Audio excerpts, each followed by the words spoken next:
मेरा नाम Ashwini Singh, Shri Vishwanath inter college Kalan. कक्षा 11 का बहुत महत्वपूर्ण टॉपिक है समावयवता। आइए हम लोग इसके बारे में जानते हैं।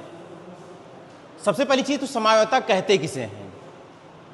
तो दो या दो से अधिक यौगिक जिनके अणुसूत्र समान किंतु भौतिक तथा रासायनिक गुण भिन्न भिन्न प्रदर्शित करते हैं समावयवी कहलाते हैं तथा उनका यह गुण समावयवता कहलाता है।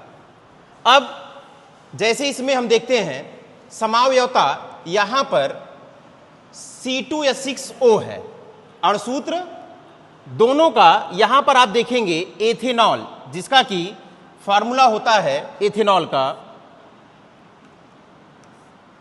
का जो फार्मूला होता है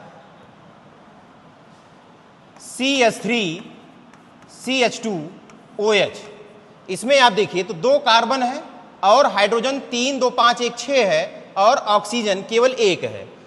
ठीक इसी प्रकार से इसमें आप देखेंगे तो इसमें भी 2 कार्बन है और 6 ही हाइड्रोजन है और 1 ही ऑक्सीजन है, लेकिन दोनों के जो गुण हैं दोनों भिन्न भिन्न हैं। अब यहां पर देखेंगे, ये देखिए इसकी अवस्था जो कि एथेनॉल की वो द्रव है, जबकि यहां पे इसकी जो अवस्था है वो गैस है, और दोनों बिल्कुल क्या है, विपरीत हैं, अलग हैं। तो अब इसके बारे में हम जानते हैं ये कितने प्रकार के होते हैं, इसका हम अध्ययन करते हैं।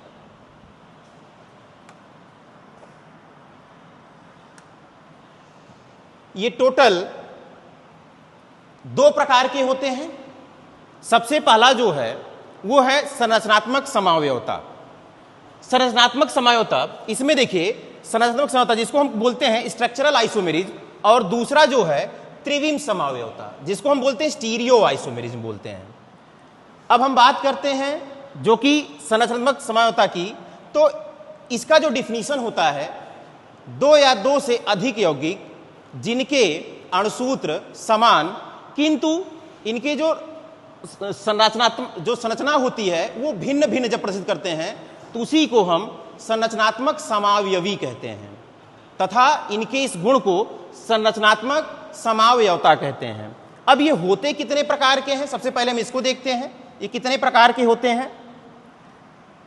तो सबसे पहला जो है इसका जो है श्रृंखला समावयवता, इसी को ही हम क्या बोलते हैं, श्रृंखला समावयवता, या इसी को हम चेन आइसोमेरिज्म कहते हैं, या दूसरा नाम है इसका नाभिकीय समावयवता। अब ये श्रृंखला समावयवता कहते किसे हैं, सबसे पहले हम इसको देखते हैं।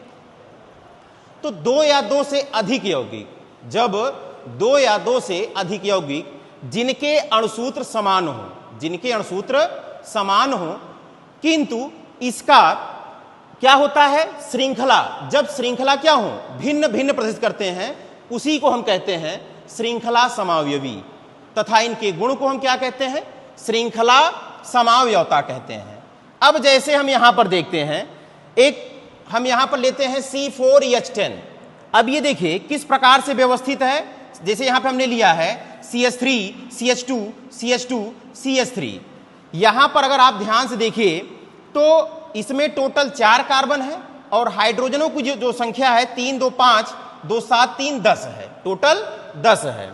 अब यहां पर देखिए इसका नाम क्या हो जाएगा, क्योंकि ये क्या है एकदम सिमिलर चेन जो है इसका, इसी को हम क्या बोलेंगे, एन ब्यूटेन, क्योंकि ये साधारण चेन है।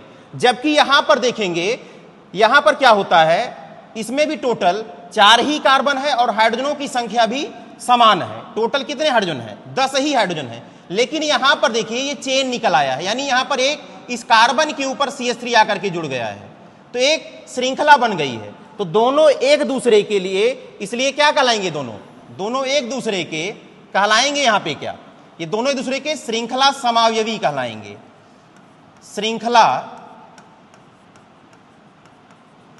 समावयवी कहलाएंगे, तथा इनका यही गुण क्या कहलाएगा, इनका यही गुण श्रृंखला समावयवता कहलाता है। सबसे पहला प्रकार हो गया। अब आगे हम दूसरा देखते हैं इसका। दूसरा जो है स्थान समावयवता। स्थान समावयवता किसे कहते हैं?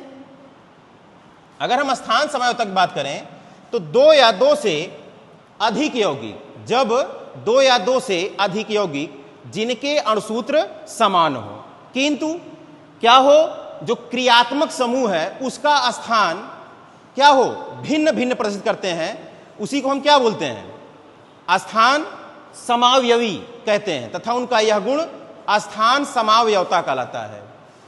अब बात करते हैं स्थान समावयवता की। तो देखिए यहां पर होता क्या है, जैसे हम यहां पर क्या ले लें, CH3 CH2 CH2 Cl लगा है, इसमें टोटल 3 कार्बन है, 3 2 5 2 7 7 हाइड्रोजन है, C3H7 और यहां पे है Cl। यहां पर देखिएगा इसका जो इसमें क्या होता है, फॉर्मूला इसका सिमिलर है, यानी अब इसमें भी क्या होगा, यहां पर देखिए Cl का स्थान चेंज हो गया, यहां पर पहले कार्बन पर ये Cl जुड़ा था, जबकि यहां पर क्या हो गया, ये दूसरे वाले कार्बन पर Cl जुड़ गया। तो दोनों एक दूसरे के क्या कहलाएंगे, ये दोनों एक दूसरे के स्थान समावयवी कहलाएंगे। क्या कहलाएंगे? स्थान समावयवी। और इनका यही गुण क्या कहलाएगा? स्थान समावयवता कहलाता है। धन्यवाद।